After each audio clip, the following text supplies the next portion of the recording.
నాది తప్పే, కానీ తప్పట్లేదు, నాకు ఇంకో దారి కూడా లేదు, అయిన దానికి 50,000 రూపాయలు తీసుకోండి అని అంటా ఉన్నాడు. త్వరలోని మలప్పురంలో జరిగింది. ఒక అబ్బాయి ఎంతో ఇష్టంగా ఒక పిల్లిని పెంచుకుంటాడు. కానీ వాళ్ళ తల్లిదండ్రులకు మాత్రం ఆ అబ్బాయి పిల్లిని పెంచుకోవడం అస్సలు ఇష్టం ఉండదు. వాళ్ళు ఒక కొత్త ఇంటిని కట్టుకొని షిఫ్ట్ అయిపోతా ఉన్న టైంలో కొడుకు చెప్తారు, కొడుక ఆ పిల్లిని మాత్రం నువ్వు ఎట్టి పరిస్థితుల్లో కొత్త ఇంటి దానికి మాత్రం తీసుకురావద్దు, మేము ఒప్పుకోము అని చెప్పేసి. కానీ ఆ పిల్లగాడికి దాన్ని వదిలేయడం ఇష్టం లేదు. ఆ అబ్బాయి ఏం చేస్తాడంటే ఒక కాటన్ డబ్బాలో ఆ పిల్లిని ఒక 50,000 రూపాయలని ఒక లెటర్ని రాసిపెట్టి పక్క ఇంటి దగ్గర పెట్టేస్తాడు. ఆ లెటర్లో ఏముంటుందంటే, అక్క దీని పేరు ఓలా, ఇదంటే నాకు చాలా ఇష్టం, చాలా ప్రేమ, కానీ మా అమ్మ వాళ్ళు దీన్ని ఒప్పుకోవట్లేదు, ఇంట్లోకి రానివ్వద్దు అని చెప్తా ఉన్నారు.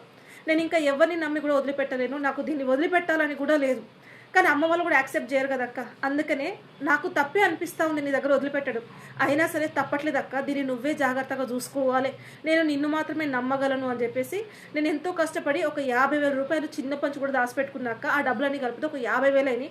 అవి కూడా కాటన్ డబ్బాలో పెడతా ఉన్నా, ఇవి నువ్వే తీసుకో అక్క, కానీ దాన్ని మాత్రం జాగ్రత్తగా చూసుకో, అది క్షేమంగా ఉండడమే నాకు కావాలని చెప్పి. ఒక చిన్న పిల్లగాడు, అదొక నోరు లేని మూగజీవి, కానీ ఆ పిల్లగాడు ఆ పిల్లి మీద పెంచుకున్న ప్రేమ చూడండి,